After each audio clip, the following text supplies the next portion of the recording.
speak on stage and I have to host for 2 days and like, maybe I'm not ready. Like, can I back out? My team's like, what are you saying? You're so crazy. You're not backing out. I'm like, okay. But it was honestly the best thing in the whole world. And I think there's so many things in our life that are the same way. It's like becoming a mom. You're never going to be ready. As ready as you think you're going to be, you're never, ever ready. And, they place that baby in your hands for the first time and you're like, this is the most unprepared I have ever felt. And I had 9 months to prepare for this. And I think events are the same way. Marriage is the same way. And getting in relationships and moving across the country or any other thing that you've ever done in your life where you had to take a deep breath and say, I have no idea what the outcome is going to be like, but I'm choosing to do it anyways because I know that there's either the thing that I'm seeking at the end of this, or I'm going to learn all the lessons I need to learn along the way to become who I'm, meant to be. And so chase it.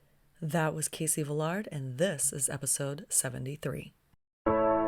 Welcome to the Brave Woman Podcast. I'm your host, Tanya Lynn, founder of Sistership Circle and author of Open Your Heart and The Art of Leading Circle. I'm the mother of 2 girls, an 8 on the Enneagram, aka the Challenger, happily married to my business partner, Brent, love connecting with nature, and have put in well over 10,000 hours circling with other women. On this podcast, we will explore how to embody the brave woman so that you can take action on your dreams and desires, unapologetically speak your truth, and live life on your own terms.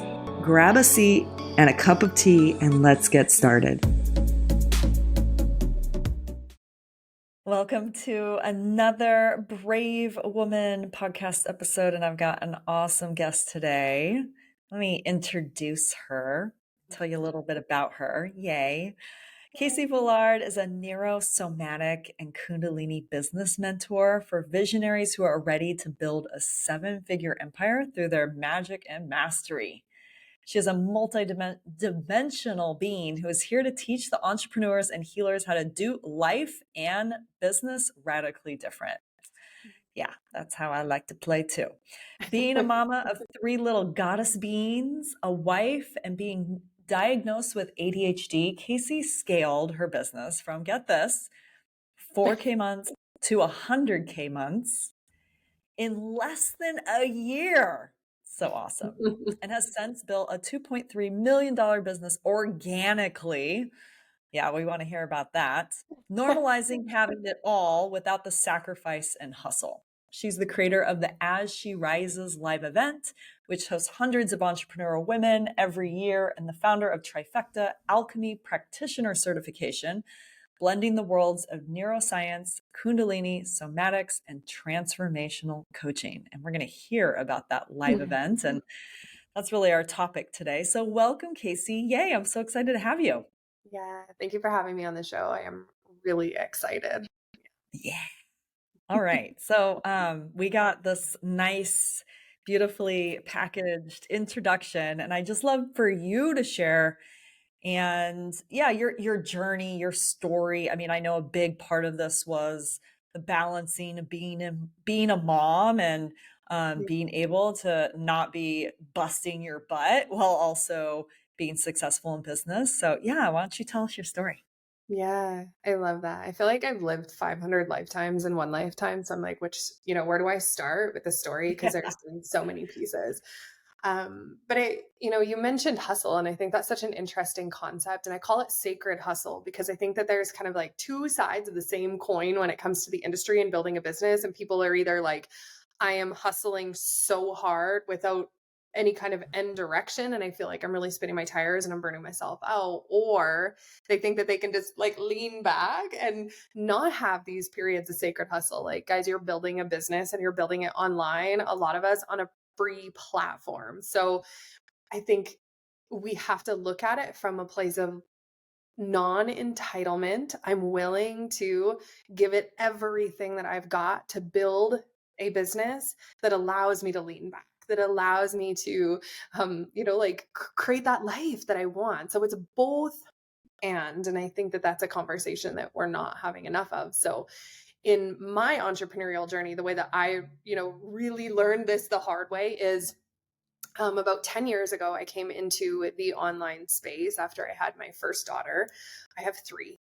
Um, and when she was born, I had moved, she was like brand new baby. I had moved into this condo because it was all I could afford at the time as a brand new mama. I found out later was infested with black mold. And it was at that point in my life, I was only 22 years old. And I just remember looking at her and looking at the situation in my life and pulling together like the last of my money, taking the last $20 out of this Bible that I got when I was really little to pay for diapers and groceries. And it was like in those moments that I was just like, this is not it. This is not the way that my life is going to turn out. This is not the trajectory that I intended to be on. And this is a self-responsibility thing that I get to turn around. And it was not easy. And I think anyone who's had those, back against the wall moments, especially when you bring a little human into it, it makes you second guess a lot of the choices that you are making. And so it was in that moment that I was like, there's no other option. I am going to turn this around. I am going to be the one. I'm going to be the one for her. I'm going to be the one for me.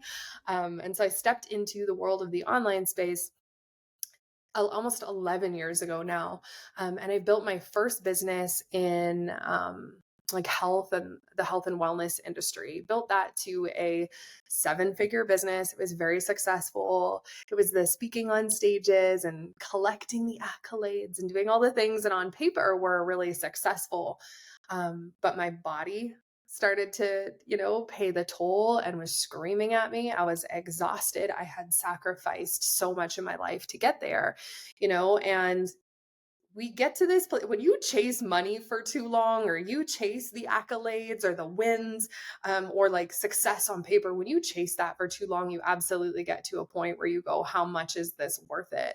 And for me, it was those moments, where it was like the $1 million glorified business. And I sat there and looked at it and went, is this what I thought it was going to be? And I still had that empty hole, of worthiness and all of the things. And so that's where my healing journey really came in, to try and rewire the way that I had built things, because it wasn't a belief if I could do it or not. It was a belief of how long can I do it in this way before I really start to pay the price of that.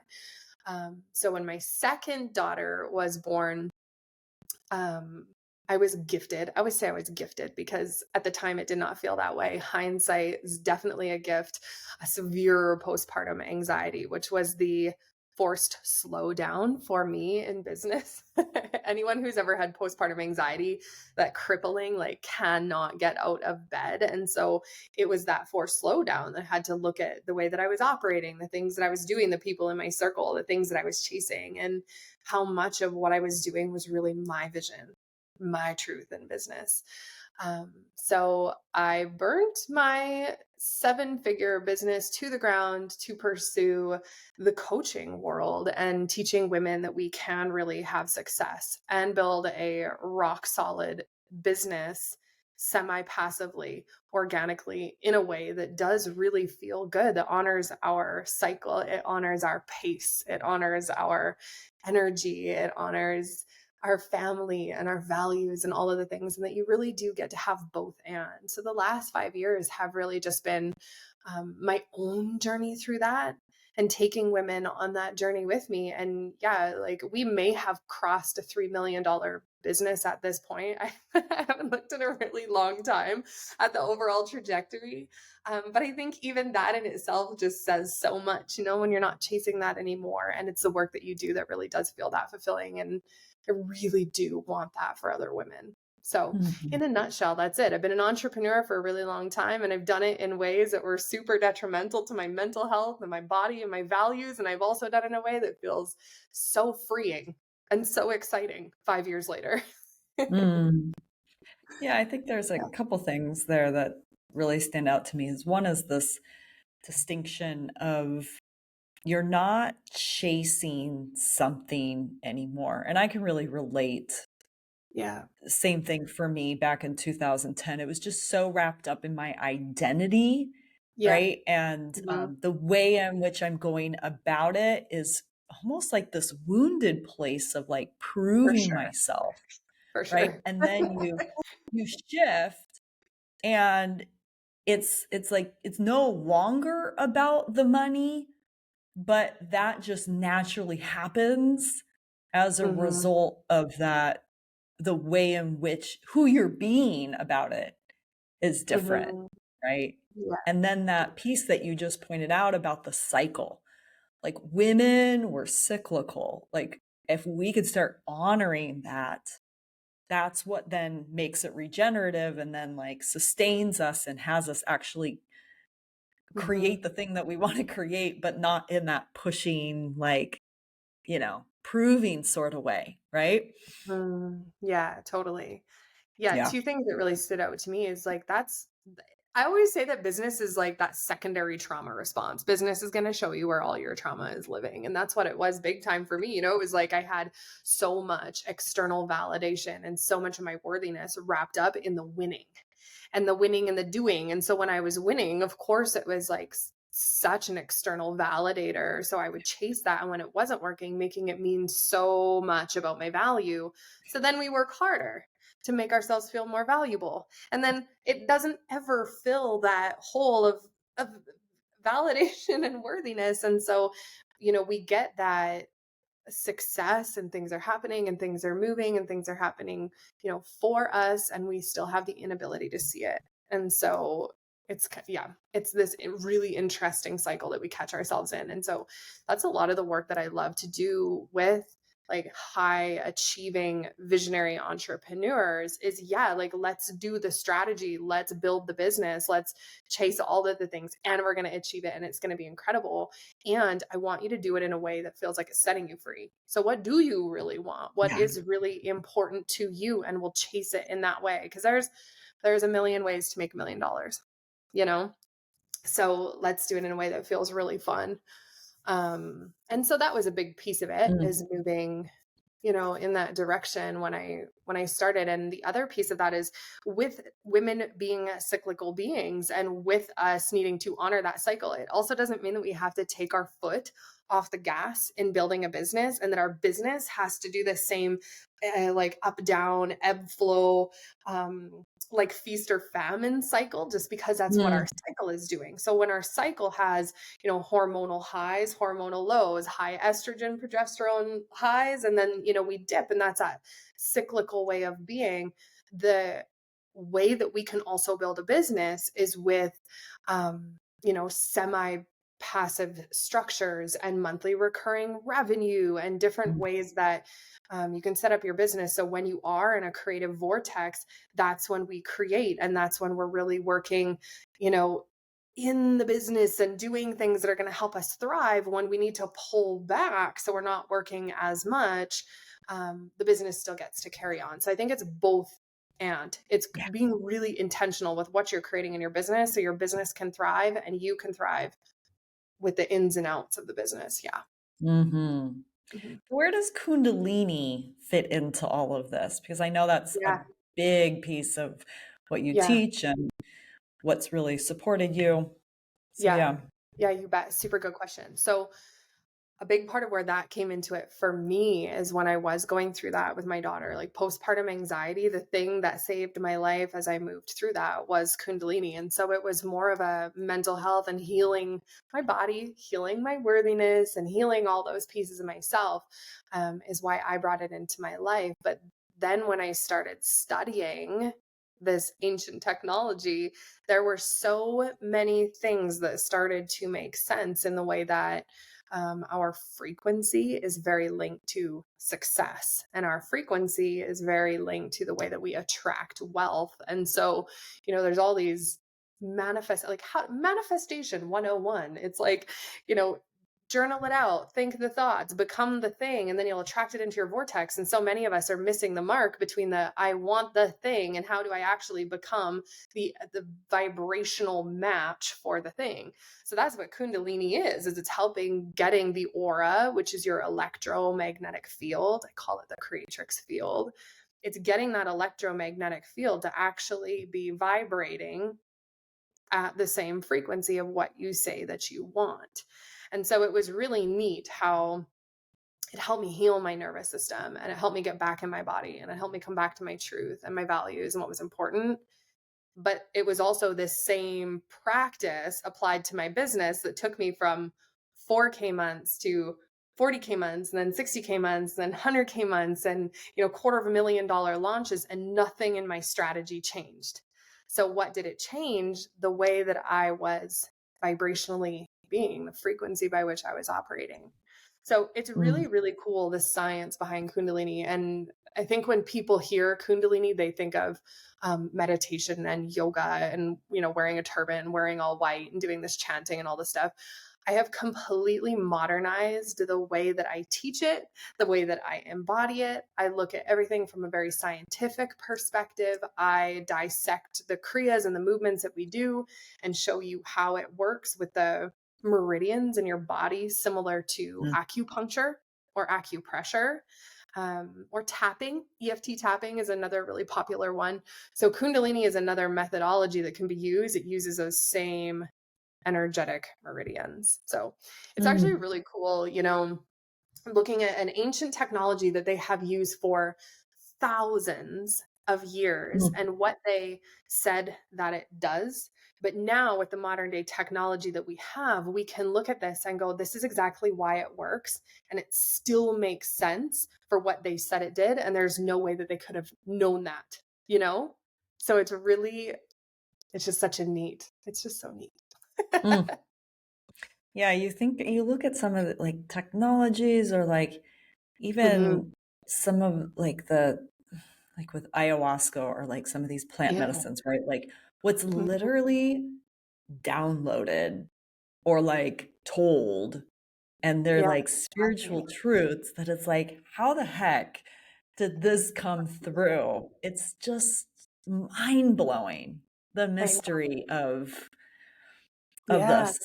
It's yeah, wow. And so I that's so then often I do that. I'm like, oh my gosh, like there's no way that they could have known that.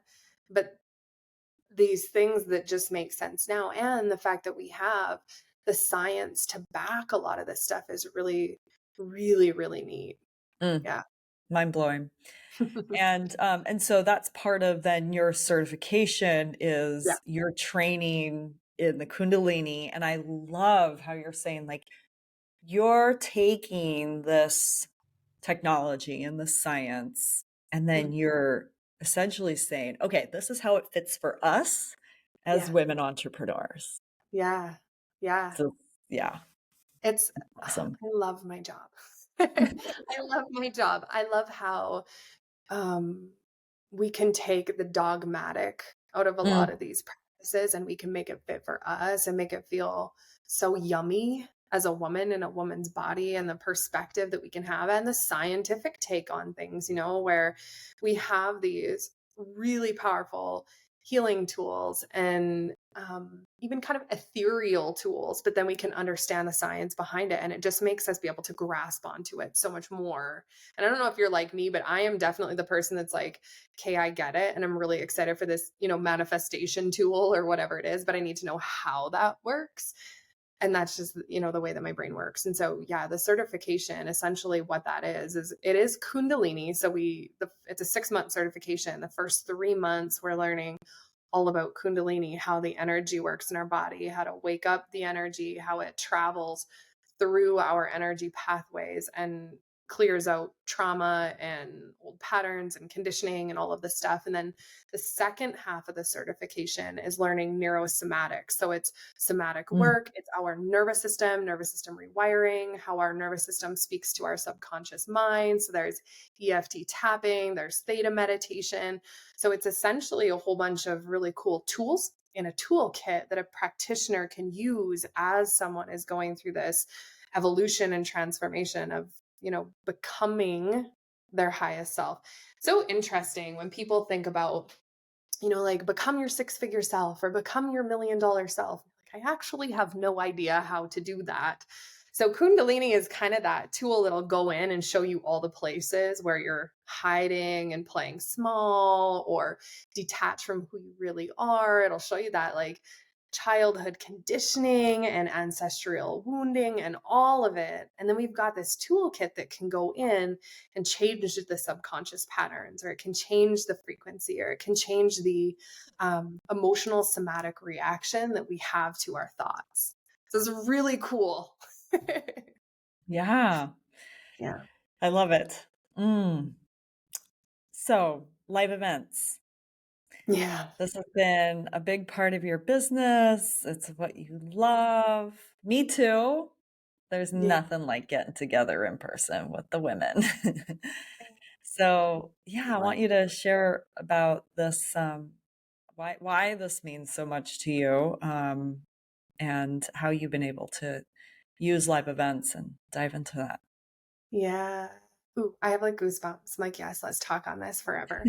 Um, so I guess I'll start by saying the As She Rises brand is the brand that was birthed 5 years ago from my own Phoenix rising, from my own evolution. And as I've walked thousands of women through this journey of becoming their most expanded self, their most confident self, their most radiant and successful, building multiple 6 and 7 figure businesses, we built this thriving community. And it was a couple of years ago that I was like, this needs to be a live event. Like, we need to get together. We need to hug. We need to dance. We need that heart to heart. You know what I'm talking about with live Oh, yeah. events. Like, you cannot mimic that online.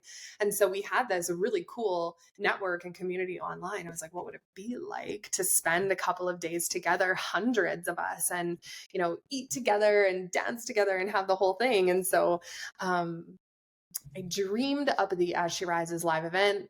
Then COVID happened. And so it got benched for a little bit. And then last year, before anyone had started doing live events again, I was like, this is the year. And everyone was like, this is a really bad idea, because when you're hosting an event of this size, it's not like renting a yoga studio and doing a retreat. This is like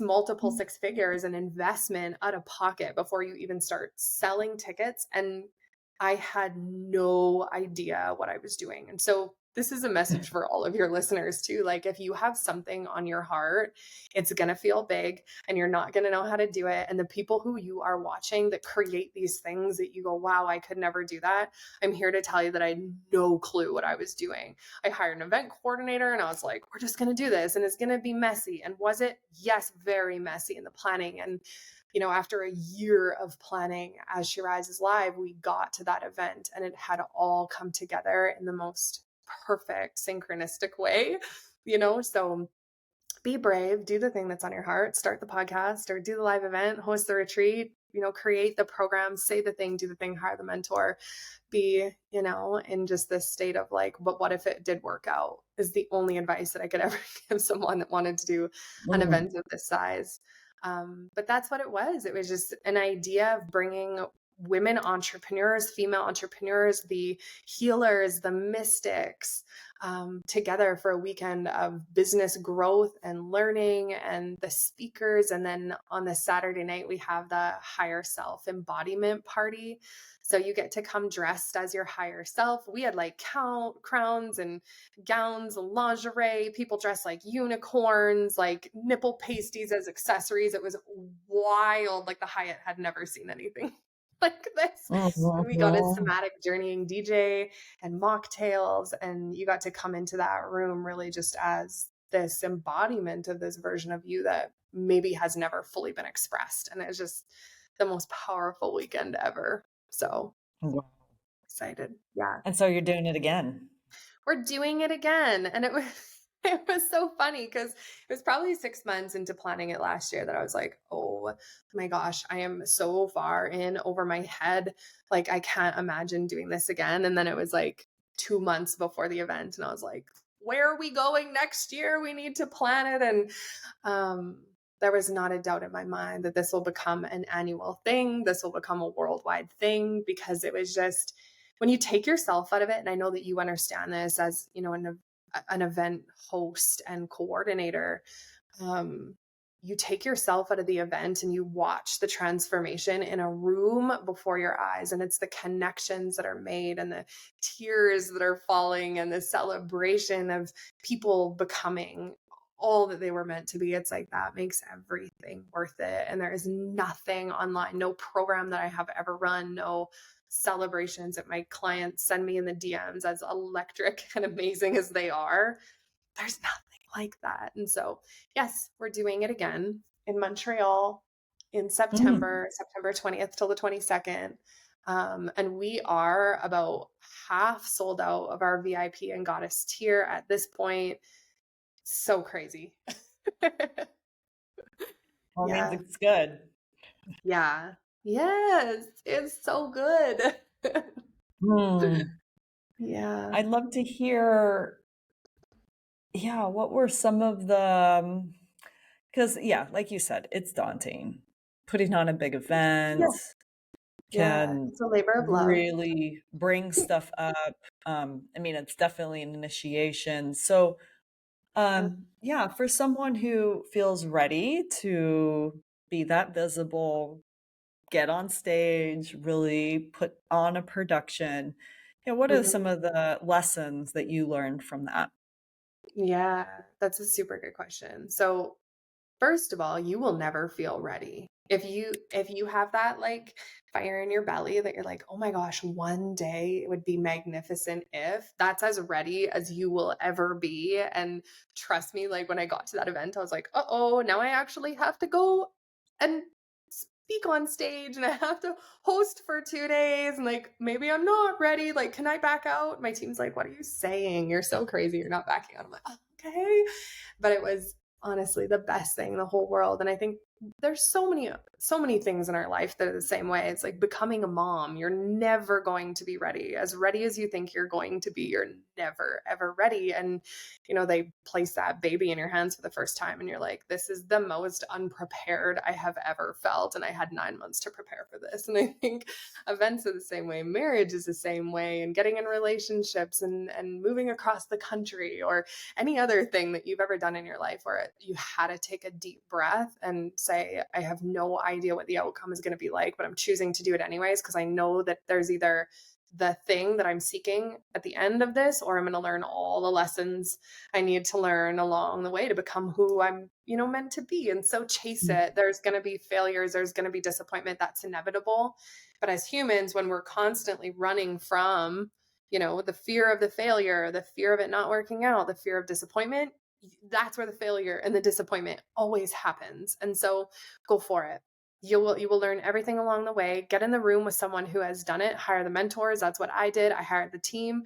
I hired the mentor who, that is what she did is she, worked with Tony Robbins and she did the stage and all of the things. And so she came up and helped me with that event. And so I got in the space and I got the support and I got in the rooms with people who that's what they did. And I had the hard conversations and I went for it. So if you are someone who's like, I do want to do it and I do want to speak on stages, number one, get on people's podcasts because that's the first place to start sharing your voice. If you're on podcasts, it's no different when you get on stages.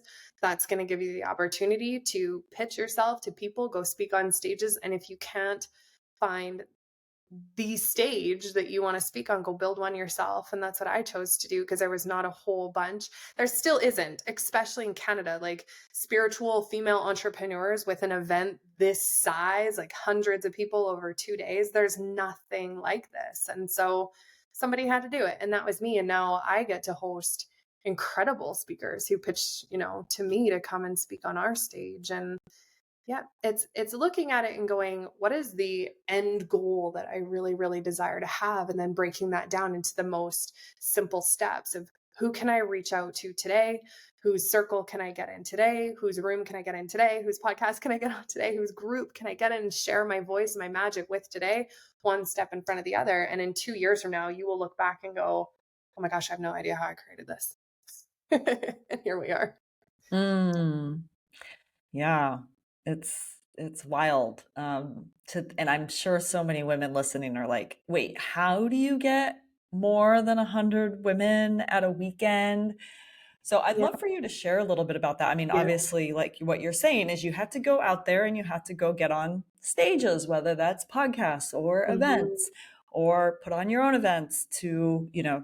basically to promote this. But one of the things, at Sistership Circles, we're training women how to lead women's Yeah. circles. And the number one issue that Confidence. women have is filling their circles. Sure. So Yeah. I think being able for you to share a little bit, it sounds like there's already women from your community, but you're also bringing in women who don't know you, are outside of your community. Mhm. How are you building 100-person event? I love this. Heck yeah. So the biggest thing is community. Like you said, when you have a rock solid community, your community will go where the rest of the community is. So, I mean, an event with hundreds of people, it is about having thousands of people inside of a community. So, Mhm. Sister Circles, PS, my favorite thing in the whole world, when you come through the certification, that's the last thing that we do is close it out with a sister circle. And so they're very near and dear to my heart also. And I love that you teach women how to do them. This is where we are going as women. And I know that I'm like preaching to the choir, but I want everybody on your podcast to know that like there are so many people outside of just your community that thrive off of these types of women's circles. So please do them. Please take the certification. Please learn how to host these really, really powerful containers. And how do you fill them up? It's about building your business and your community outside of just the sister circle. So the sister circle, I want you to think of that as like the end goal that we bring somebody to. It is the thing, but it's almost the final destination. And so often where I see people struggling in business is they make their offer, or in this case, the sister circle, the thing.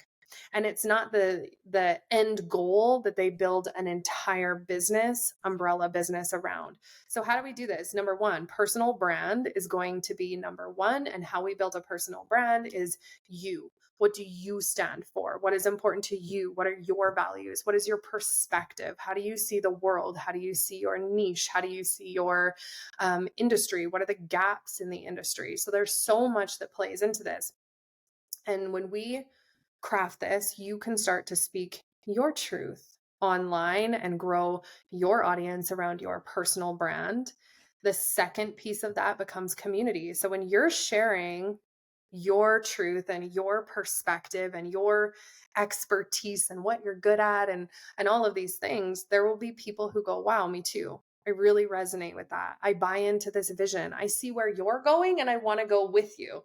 I see where all of these people are going and I want to be on that bus. So that's step number two, is building the community and fortifying this, body of people around that mission and that vision and that message. And when we have that community, the final piece becomes a sister circle. Okay, now we're going to gather around this kind of common denominator of what we all believe in, of where we all want to go, and the vision, and all the different moving pieces. And we're all going to come together in circle or in retreat. Does that make sense? Mm-hmm. So many people will go online and they go, but it's the sister circle. And they start talking about these circles. But the people go, I don't even know what you're talking about. I don't resonate. Nothing is landing. So why would I fly in from, all over the place, take the time and the energy to sit in this circle that I haven't fully bought into the vision of it yet? Yeah. Mm. Yeah, let's talk about visionary leadership, because that's really where Yeah. you're going right now, is Yeah. that your personal brand and the thing that you stand for has Mhm. a vision, and Mhm. that community has really bought into that vision, right? Yeah. And so what your vision is, what's your community rallying behind? Yeah. Super good. So, I mean, like I said before, As She Rises, the vision that I had for As She Rises was really about the way that I seen it. Like I had big dreams as an entrepreneur. I wanted to be successful. I wanted to build the business. I wanted to have all of the things that I desired on my heart. And I could see what I wanted, but I knew who I was being. And there was a gap between where I am and where I wanted to go. And so when I walked myself through that journey, and figured out the process of that and figured out the modalities that were needed, and then created a multiple 7-figure business, the strategy and the structure. So again, it's like that. I know how to do it, and I've walked through it, and I know how it feels from a really embodied place. When you are super embodied in the things that you're teaching, it's like, I could teach this in my sleep. So once you figure out what that journey is, you go, oh, I could walk somebody else through this, no problem. And so that's what As She Rises was if you've got a big vision, but there feels like there is a disconnect between your vision where you are right now and how the hell we're actually going to make that happen and get there, that's where my body of work comes in. And you are not alone when you do it, because this is not just a you thing. This is like millions of women are feeling this exact same thing at the exact same time. So if you get in that room, you're going to learn the tools of the how to do it, but you're also so supported in that, like, oh, I'm not crazy. Oh, I can do this. And when it does get hard, I'm going to hold you through it. And so that's how we have our, what it is that you do. So that's the first thing that you have to figure out. Like, what is it actually that you do? What is your methodology? What is your unique framework? But then it's saying, here is my vision for me. Here's my vision for you. And here's our vision, my vision for us, and how we're going to go together. And that becomes that directive. So the mission and the vision of like how we're going to do this together. Paint that picture. What is it going to feel like? What does it feel like for someone to actually come on that journey with you? Because it's not just an A to B process. She's going to go through such expansion, and it's going to feel so good, or it's going to feel supportive, or it's going to feel elevating, or it's going to feel ease filled, whatever it is that you're creating. We can create that environment for people. So yeah, embodiment of the things that you do, but then also being able to paint that picture for other people. Yeah. So if I could recap, your community, the community that you've built, is women who are visionaries, who don't want to do it alone, and want to basically have that vision manifested, rising together to create epic visionary businesses. Yeah. And then doing it, they see how they're being guided on that journey through the tools that you're providing to help them get there. Yeah. So then there's like that strong intention, that North Star, that then has everyone feel like they're part of something bigger than themselves. Yeah. Totally. Yeah. And when it comes to sister circles and stuff like that, close your eyes and imagine yourself sitting in a room full of the people that you want there. Like, what is the common denominator between all of them? What is the common dream? What is the common vision? What are the common issues, the common problems that someone's like, I have this problem, and everybody goes, oh, that's crazy. Me too. Is it crazy though? Because I attracted all of you guys, right? I have that same issue. And here's how we do it together. So it's thinking about that. Like, what are the common problems? What are the common themes? What are the common desires inside that whole room? And when you can craft that, you go online and you share about how your container is exactly that. It starts to build a community of hundreds, eventually thousands of people who share that same vision, common denomination, right? And then as you launch, sell, and share your sister circle, it's like it's crafted for your audience, because it is crafted for your audience. That's why we can see people with, an audience of 100,000 people who can't sell anything. And we can also see someone who has, 3,000, 4,000 people on Instagram who've built multiple $1 million businesses. Why is that? So that's why. That's a really good point. Like this becoming an Instagram influencer really is whatever. I mean, it has nothing to do with building a business. And you can see there's so many influencers out there who are broke, or, like they don't really have anything. They just have gotten really good at producing a specific content that's being consumed, but it might not be going anywhere. I think that's a really, we get so obsessed with, oh, I've got to, have this, be this Instagram influencer how do I figure out social media? And it's like, that's not the end game here. No.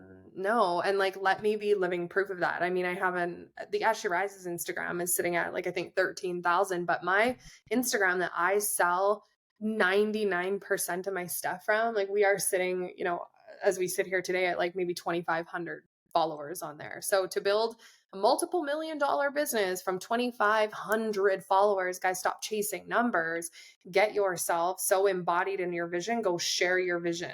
And when it resonates, people will buy in, and then deliver an epic experience for those people in your free stuff, at your retreat, at your event. You know, it's like if you can over deliver on the promises that you give and those people start sharing about it. And that's another piece of the puzzle that I'll share with you too. You know, when you were asking about how did we sell out an event of that size, your audience and your community will be the best sales machine that you can create. If I have 20 women who I can deliver the most incredible experience to that they cannot wait to come back, they all buy an additional ticket. So that's 20 people that I've sold for the next event, and they all share it with 2 friends and they bring 2 friends. You've already got 60 people inside of a room, right? So if we had 150 people in the room last year, and we were able to sell from stage half of the audience of that year. We sold like 80 something tickets right from stage. They all invited 2 friends and are bringing 2 friends. Well, that's easy to do. Well, it fills up a room very quickly. So when you over deliver on your social media and you can really hit it home with that community, you only need that core group of people to show up the first time. Over deliver, and they will become your best like sales tactic over any Instagram. Like a random person following you on Instagram will not produce the same result as someone who you have over delivered to. Yeah. This is one reason why we're not teaching necessarily like a typical sharing circle where we're just getting together and we're just taking a certain amount of time to go around the circle and just share something. We're teaching transformational circles that women are coming for a journey. And that's exactly what you're talking about. And what's then going to build that community and have women want to come back, because that circle that they came to is just part of a longer term journey that they want to continue on. Yeah, you bet. Yeah. And so events like this too, I mean, how do you start to take an event, a sister circle, something smaller, or an event with, hundreds of people? How do we turn that into a money making machine? Because at the end of the day, we also don't want to be hosting sister circles that are absolutely incredible and still be broke in a year from now, because that's not the vibe either. I am here to make you wealthy, get you a lot of money in the hands of good women. Good things are going to start to happen. Yeah.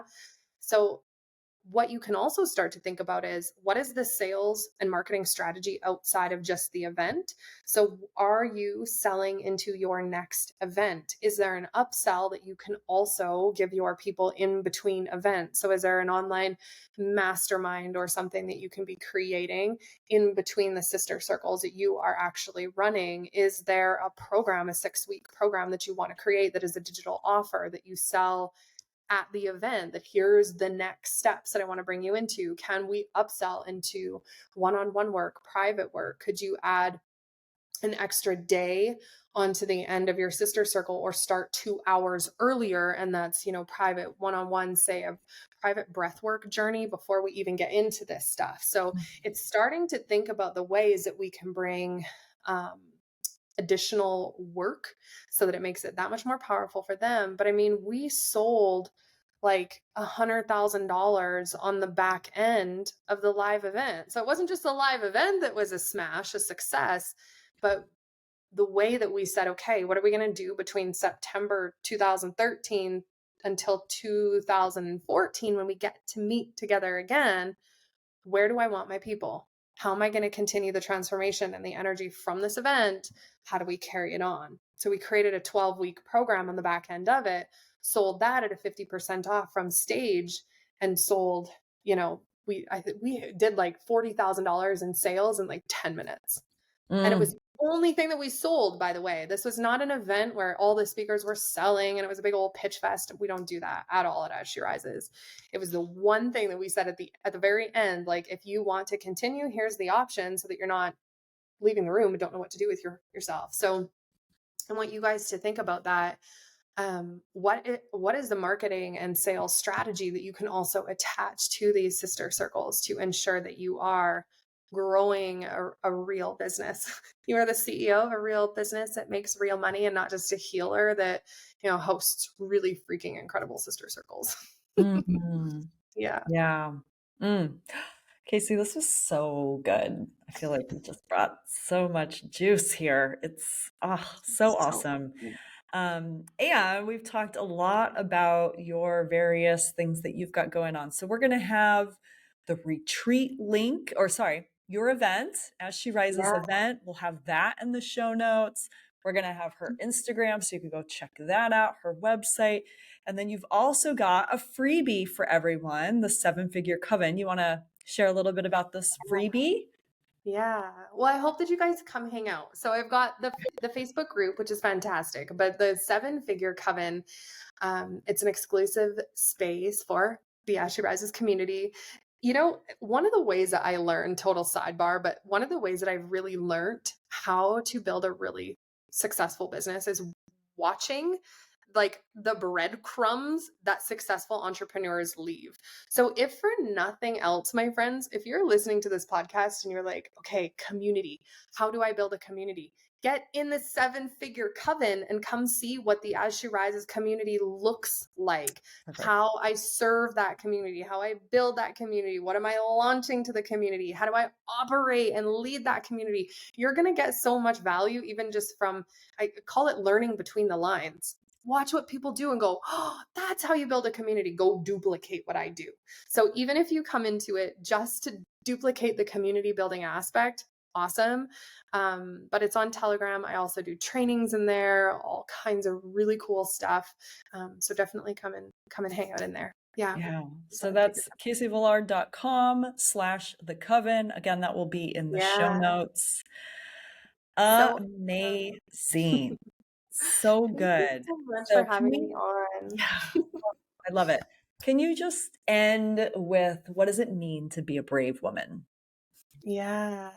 Oh, that's a whole side tangent in itself. But I mean, what does it mean to be a brave woman? It's looking at what you want in your life and unapologetically chasing it, no matter what is standing in your way, and just knowing that there's always going to be things. There's always going to be ways that you can find why you can't do it. And there's always going to be ways that it's that confirmation bias. Whatever you believe, you're going to go find proof of it. And so this is really our opportunity to say, this is what I really, really want in my life. And I'm going to go get it no matter what. And I'm going to put myself in the room with women who are doing the thing and I'm going to go get it. Yeah. Yeah. So we're all brave women. We've all got it living inside, and it's plugging into podcasts like this and listening and going, okay, where's that inside of me? Where's that version inside of me? And just go get it. But Yeah. thanks so much for being on here and sharing your wisdom and your embodied wisdom. So great. It's been such a pleasure. Yeah. Thank you everyone for tuning into the Brave Woman podcast. You just listened to this show. I'd love for you to leave the Brave Woman podcast an honest review. Reviews help podcasts like this one grow, making it more possible for me to devote my time, energy, and money to its production. If you take a screenshot of your review and email it to support@sistershipcircle.com, we'll send you one of our archetype activations as a thank you gift. Thank you so much for your support. I really appreciate it. Up next, the number one question I've been getting lately is, Tanya, how did you get started and how did you stay consistent building Sistership Circle for over a decade? Join me as I share the origin story of Sistership Circle and what I did to create a 7-figure global organization.